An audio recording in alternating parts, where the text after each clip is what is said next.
जय हिंद दोस्तों। SSC GD constable exam के लिए आज आपका तीसरा क्लास चलेगा और साथ ही इस क्लास में हम लोग जीके, जीएस और हिंदी व्याकरण के महत्वपूर्ण प्रश्नों को कवर करेंगे। तो साथियों, आज के इस क्लास में आपका क्या स्कोर रहता है, सेशन के लास्ट में आपको कमेंट करके बताना है। तो चलिए आप सभी सेशन को बिना स्किप किए लास्ट तक पूरा ध्यानपूर्वक देखिए। तो पहला क्वेश्चन देखिए दोस्तों, 2024 के ओलंपिक खेल कहाँ पर आयोजित किए जाएंगे।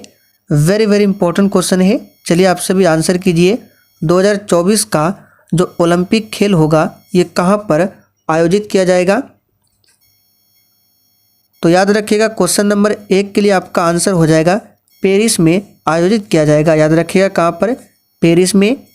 और देखिए साथियों, अगर आप लोग एसएससी जीडी की तैयारी के लिए कोई थ्योरी का बुक लेने की सोच रहे हैं तो साथियों आप लोग यहाँ पर देख सकते हैं, ये किरण पब्लिकेशन के द्वारा प्रकाशित वन लाइनर अप्रोच के साथ ये सामान्य ज्ञान का बुक है, जो कि साथियों ये एनसीईआरटी के नवीनतम पैटर्न पर आधारित है। इसमें साथियों हर एक सब्जेक्ट्स के टॉपिक को बहुत ही अच्छे तरीके से एक्सप्लेन किया गया है।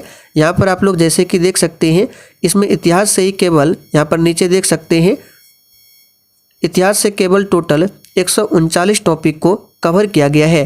फिर उसके बाद यहाँ पर देख सकते हैं भारतीय कला एवं संस्कृति है, नीचे देख सकते हैं भारतीय राज्य व्यवस्था एवं संविधान है, फिर भूगोल है, उसके बाद यहाँ पे सामान्य अर्थशास्त्र एवं भारतीय अर्थव्यवस्था है। इसमें हर एक सब्जेक्ट्स को बहुत ही अच्छे तरीके से कवर किया गया है। उसके बाद इसमें वन लाइनर क्वेश्चन को भी शामिल किया गया है। तो साथियों, अगर आप लोग इस बुक को लेना चाहते हैं तो इसका लिंक आपको डिस्क्रिप्शन बॉक्स में मिल जाएगा, आप लोग जाकर ले सकते हैं। चलिए दूसरा क्वेश्चन है, भारत और श्रीलंका को खाली स्थान द्वारा विभाजित किया जाता है। तो सिंपल सा क्वेश्चन है, यहाँ पर आंसर क्या हो जाएगा, भारत और श्रीलंका को पाक जलडमरू मध्य के द्वारा विभाजित किया जाता है। तो यहाँ पर सी ऑप्शन जिन्होंने किया है आपका बिल्कुल सही जवाब है। बेरिंग जलडमरू मध्य की बात करें तो रूस और अमेरिका को अलग करता है, और जिब्राल्टर जलडमरू मध्य ये किसको अलग करता है, तो मोरक्को और स्पेन को अलग करता है। याद रखिएगा, और जिब्राल्टर जलडमरू मध्य को भूमध्य सागर का प्रवेश द्वार भी कहा जाता है। चलिए आगे देखिए, प्रसिद्ध काजीरंगा नेशनल पार्क को यूनेस्को की विरासत सूची में कब शामिल किया गया था। चलिए क्वेश्चन नंबर 3 के लिए आंसर कीजिए। बिल्कुल उसी लेवल का क्वेश्चन है जिस लेवल का क्वेश्चन आपके एसएससी जीडी कांस्टेबल के एग्जाम में पूछा जाता है।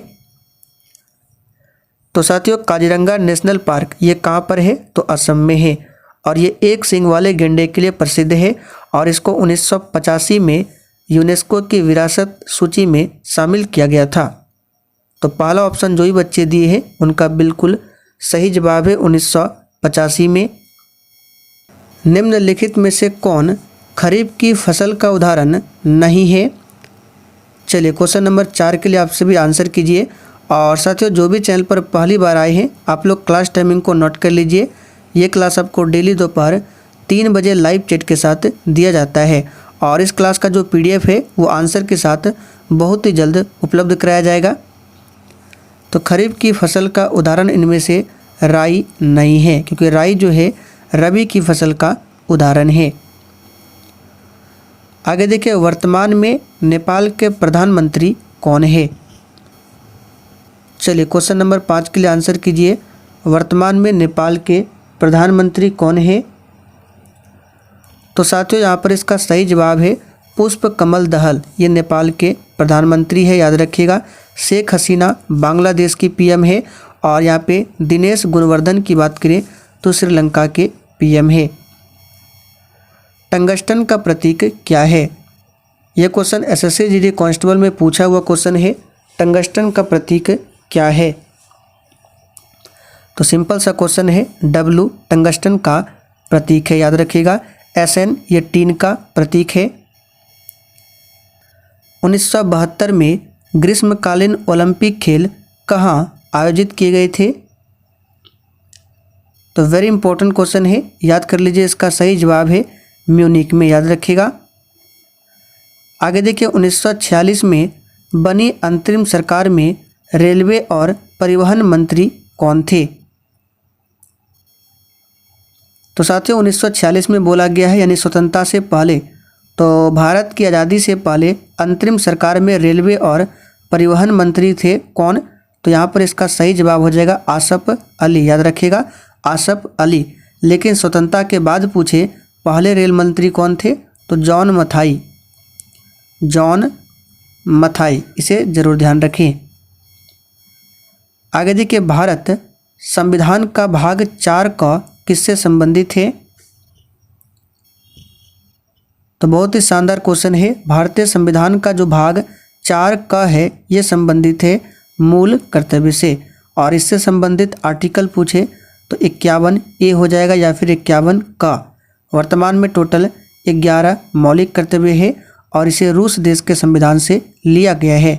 नागरिकता को कहाँ बताया गया है? तो भाग 2 में और आर्टिकल 5 से लेकर 11 तक में। मूल अधिकार को भाग 3 में बताया गया है और आर्टिकल 12 से लेकर 35 तक में क्या है? मूल अधिकार है और इसे अमेरिका देश के संविधान से लिया गया है। यदि पोमोलॉजी फलों के अध्ययन से संबंधित है तो निम्न में से क्या घास के वैज्ञानिक अध्ययन से संबंध रखता है? तो साथियों फलों का अध्ययन पोमोलॉजी कहलाता है, उसी प्रकार घास का अध्ययन एग्रेस्टोलॉजी कहलाता है। यहाँ पर बी ऑप्शन आपका सही जवाब है। ऑस्टियोलॉजी के अंतर्गत हड्डियों का अध्ययन किया जाता है। निम्नलिखित में से कौन सा सिक्किम का लोकप्रिय मुखौटा नृत्य है? देखिए मुखौटा नृत्य और भी राज्यों में होता है, लेकिन सिक्किम का जो लोकप्रिय मुखौटा नृत्य है ये है सिंघी छम। यहाँ पर डी ऑप्शन आपका सही जवाब है। पाइका कहाँ का है? तो ये राजस्थान का नृत्य है। रौप आप सभी जानते हैं जम्मू कश्मीर का है। आप लोग कमेंट करके बताइए झूमर कहाँ का है। बनारस हिंदू विश्वविद्यालय की स्थापना कब होती है? तो साथियों बनारस हिंदू विश्वविद्यालय यानी BHU इसकी स्थापना 1916 में किया गया। किसने किया? तो पंडित मदन मोहन मालवीय ने। संसद में एक वर्ष में कितने सत्र होते हैं? और साथियों SSC GD कांस्टेबल के एग्जाम में कुछ ऐसे टॉपिक है जहां से हमेशा क्वेश्चन पूछा जाता है, तो उन सभी टॉपिक को हम लोग आगे कवर करने वाले हैं, इसलिए आप लोग डेली क्लास को अटेंड कीजिए। तो देखिए संसद में एक वर्ष में 3 सत्र होते हैं और कौन कौन से सत्र है तो नोट कर लीजिए। पहला है बजट सत्र। कौन सा है? बजट सत्र, जो फरवरी से मई के बीच में होता है। दूसरा है मानसून सत्र जो कि जुलाई से अगस्त के बीच में होता है। और तीसरा है शीतकालीन सत्र जो कि नवंबर से दिसंबर के बीच में होता है। तो तीनों सत्रों को ध्यान रखें, बजट सत्र, मानसून सत्र और शीतकालीन सत्र। कोलंबिया पठार किस महाद्वीप में स्थित है? तो साथियों एक कोलंबिया देश भी है जो कि दक्षिणी अमेरिका में स्थित है, कोलंबिया देश। लेकिन कोलंबिया पठार की बात करें तो ये हो जाएगा उत्तरी अमेरिका में स्थित है। और ये question SSC GD constable exam 2016 में पूछा गया था, याद रखिएगा। उपभोक्ता संरक्षण अधिनियम वर्ष खाली स्थान में लागू हुआ था? तो साथियों उपभोक्ता संरक्षण अधिनियम जो है ये वर्ष 1986 में लागू हुआ था। पूरा डेट याद रखिएगा 24 दिसंबर 1986 को। इसलिए प्रत्येक वर्ष 24 दिसंबर को राष्ट्रीय उपभोक्ता अधिकार दिवस मनाया जाता है। लेकिन विश्व उपभोक्ता अधिकार दिवस पूछे तो 15 मार्च को मनाया जाता है। दोनों को ध्यान रखें। चंडीगढ़ शहर का वास्तुकार निम्नलिखित में से कौन था? तो साथियों क्वेश्चन नंबर 16 के लिए आंसर हो जाएगा ली कार्बूजियर। और चंडीगढ़ में एक स्थित है गार्डन। कौन सा गार्डन है? रॉक गार्डन, जिसके निर्माणकर्ता कौन थे? नेकचंद। गद्दी जनजाति खाली स्थान की पश्चिमी सीमा पर पाई जाती है। चलिए बिल्कुल टॉप लेवल का क्वेश्चन है और प्रत्येक स्टूडेंट को आंसर करते चलना है। तो साथियों गद्दी जनजाति याद रखिएगा हिमाचल प्रदेश की पश्चिमी सीमा पर पाई जाती है, याद रखिएगा।